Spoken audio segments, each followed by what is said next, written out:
नमस्कार जय जगन्नाथ स्वागत करुच्ची रूबी किचन चैनल को। आज आम बनइबा बोईती कखारूर कांजी। तो बोईती कखारू तो सब बड़े आम बहुत किसी जिनस बनईकी खाई था। चलते आम प्रस्तुत करें ए कांजी केमी टेस्ट लगुच। चलते आम बनइबा। तो प्रथम बोईताल को भल भाव तार मझी अंश को काटिकी भल भाव धोई नहीं। तापर देखो बोईताल को यही साइज रे बेसी मोटा कि बेसी आपण पतला करें।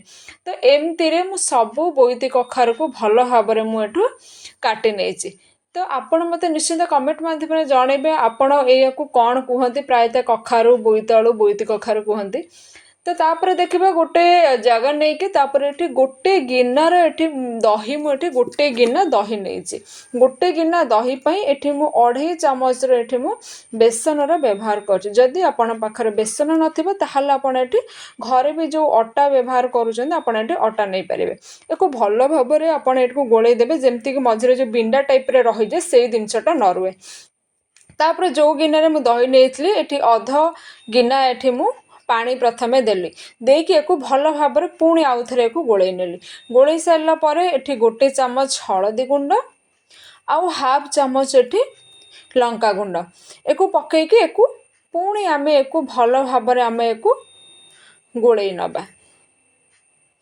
तापर जो गिनारे मुझे दही नहीं तो से गिनारे मुझे 2 गिना एठी मु पानी नहीं जाइए नहीं कि एको आमे गोटे साइड करके रखी नबा।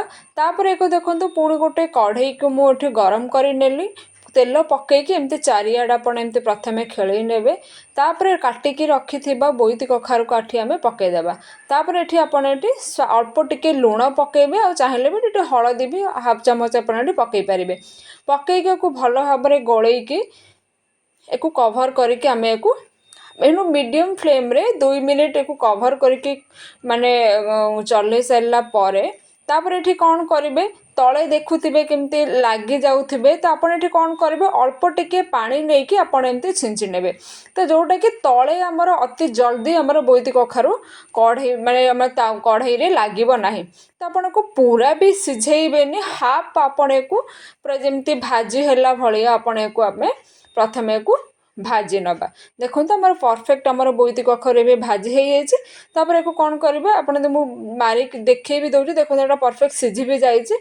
आम को गोटे साइड रे काढ़ी मुझे रखिनेली। तापर ये मुझे माटी हाँडी मुझे बनइबी। तो माटी हाँडी ये 3 चामच तेल नहीं जाइए। तो ये रसुण पंचफुटण भूसंग पत्र आउ सुखिला लंका। तो तेल गरम हो सारा पर तो पंचफुटण को आम ये पकई नबा। पंचफुटण पकई सारा पर तापर ये 2टा रखि सुखिला लंका तापर ये भूसंग पत्र। तो भूसंग पत्र निहाती आप पकेबे स्किप करेंगे कारण मेन कांजी ही आम भूसंग पत्र ही बहुत तार फ्लेवरटा बहुत भल आसी थाए।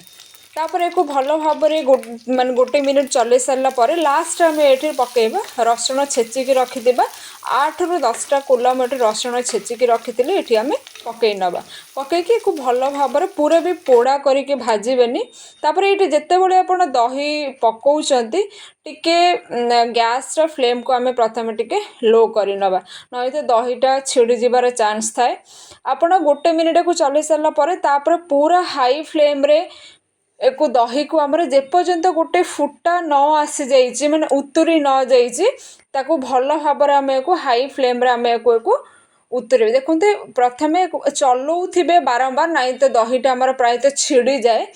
कहते टिके हाफ एमती पूरा कवर करके आपण को उतरे नेबे। तापर ये मत लगे कि टिके गाढ़ हो जाइए आउ ये हाफ बाउल ये मु पानी नहीं गले। तो आपण हिसाब से आपण कांजी जेहेतु करूँ कम बेसी आपण पानी ये व्यवहार करें। तापर ये रखि बोईतालू को आप देखते आपड़ एमती टिके चापी ने पूरा भी पूरा चकटिबेनी एमती हाफ हाफ माने करके दर माने करके आपण एटू चापी ने।